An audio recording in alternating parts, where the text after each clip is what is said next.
Let's pull some data together. We have a first name, last name, an initial column, and an empty full name column. Let's start easy. In the full name, we just want a display name, and we want to do first name, last name. So there's a function in Excel called concatenate. We can press very long word, so I'm going to press tab, concatenate, and then it wants the first text. Well, the first text is the first name, then a semicolon, and then it wants the second text. Well, that's the last name, and we're going to close it and enter. Oh, we got a problem. Where is the space? Well, that's because we just told this function that we want to concatenate or pull together these two cells, so it does a great job. We need to tell it that we also want to add a space. So we're going to do a semicolon here. And then we're going to do the quotation marks, and in between we do just a space. And now we press enter, and here we have it, the full name. Now let's do another one. Full name 2. And here we want last name, first name, initial, period. Okay, so is concatenate, right, long word, last name, semicolon, and now what? Okay, so now we want the comma.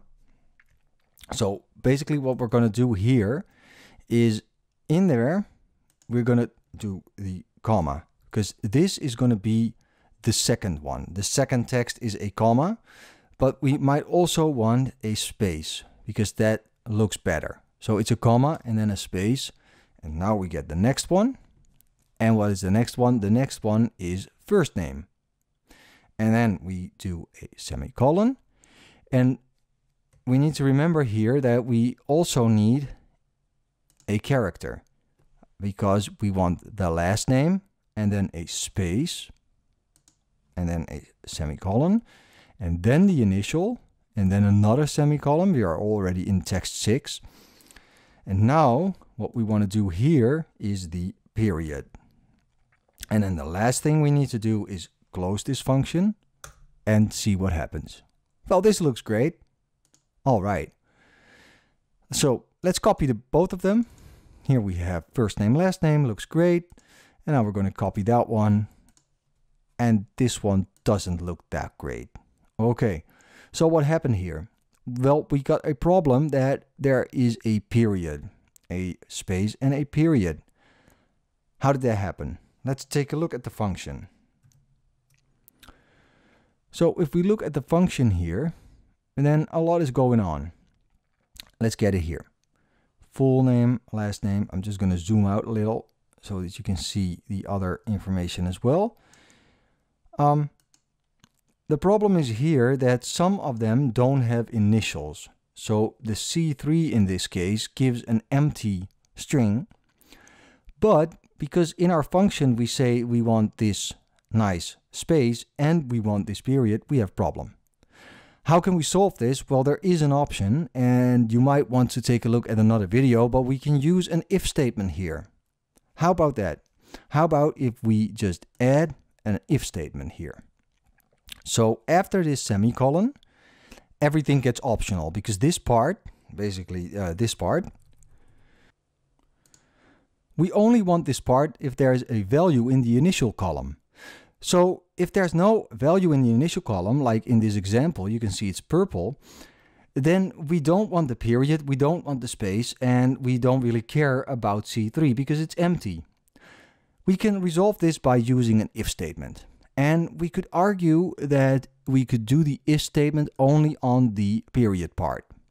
So if this one is empty, we don't want the period. If it's not empty, we do want the period. Because we don't really care about the spaces. If this one is empty, you just get nothing. And if this one is empty, well, there is an excessive space that no one sees. And we could use the trim function to get rid of that space. But I don't think that's really nice because then you're going to use a function to clean something else up and then it's going to get messy. So let's say that we want to get rid of this and we're going to replace that with something new. And I'm going to start with the if statement. So text 4 in the concatenate function is going to be a if statement. If, and now we need to check if it's blank. If is blank. Which one? Well, the initial. If that one is blank, Then, if that's true, so the semicolon now says we're in the true part. So if it's blank, then we just don't want anything in there. And then we do another semicolon. And now it gets a little bit tricky because now we need that whole part that we just got rid of.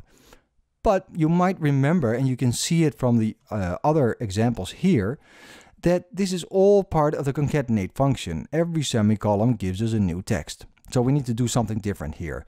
We could start a new concatenate function within this if statement, but I don't really like that word. It gets really long. It's way too long. So what we do is we use an alternative concatenate function. And that is going to be, well, after the space, I'm going to use this symbol. And you can find that with Shift 7. And this is also concatenate. So don't use the plus, because then you get crazy stuff when you want to do show numbers or whatever, or you have street addresses, home addresses. Use this. This doesn't add up, it just glues it together.